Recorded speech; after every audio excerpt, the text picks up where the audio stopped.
आडगाव रणजीबुवा तलाठ्यावरील प्राणघातक हल्ल्यात मृत्यू।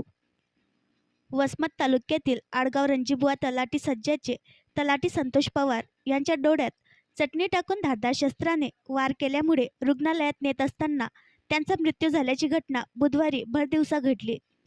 याबाबत मिळालेली माहिती अशी की आडगाव रणजीबुवा तलाठी सज्जा कार्यालयात तलाठी संतोष पवार हे 28 ऑगस्ट बुधवार रोजी कार्यालयीन कामकाज करीत असताना दुपारी 12:30च्या सुमारास एका व्यक्तीने कार्यालयात येऊन तलाठी संतोष पवार यांच्यासोबत शाब्दिक बाचाबाची करून सोबत आणलेल्या मिरचीची पूड त्यांच्या डोळ्यात टाकून धारदार शस्त्राने वार करून घटनास्थळावरून पलायन केले। रस्त्याच्या थारोड्यातील तलाठी पवार यांना दिलीप चव्हाण यांच्या वाहनातून परभणी रुग्णालयात हलविण्यात आले। यावेळी दिलीप चव्हाण, प्रताप चव्हाण, राम देशमुख, शिंदे यासह गावातील अन्य युवकांनी मदत केली। रुग्णालयात नेत असताना तलाठी पवार यांचा रस्त्यामध्ये मृत्यू झाला। घटनेची माहिती कळताच हट्टा ठाण्याचे सहाय्यक पोलीस निरीक्षक संग्राम जाधव यांच्यासह पथकाने धाव घेऊन मारेकऱ्याचा शोध घेतला।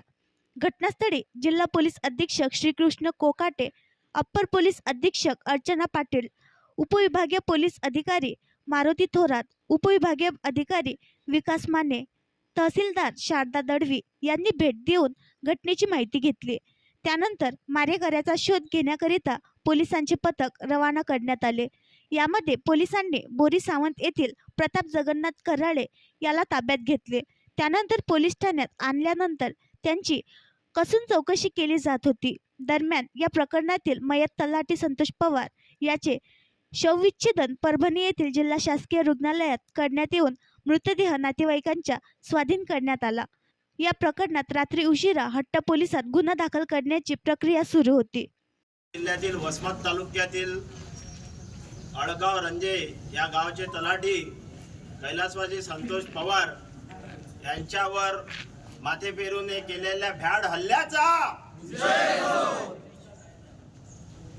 काल आमचे बांधव यांच्या तलाठी कार्यालयात कैलासवासी संतोष पवार यांच्या डोळ्यात मिरचीची पूड टाकून एका माथे फिरून दिवसा ढवळ्या त्याचा निर्गुणपणे हत्या केली आणि तो पसार झाला।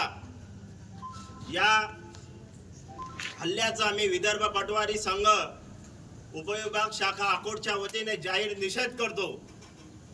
शासनाच्या योजना आणि धोरणाची अंमलबजावणी करण्याचं काम सरकारी कर्मचाऱ्याकडून ग्राउंड लेवलवर किंवा गावोगावी खेळोखेळी शहरोशहरी केल्या जाते।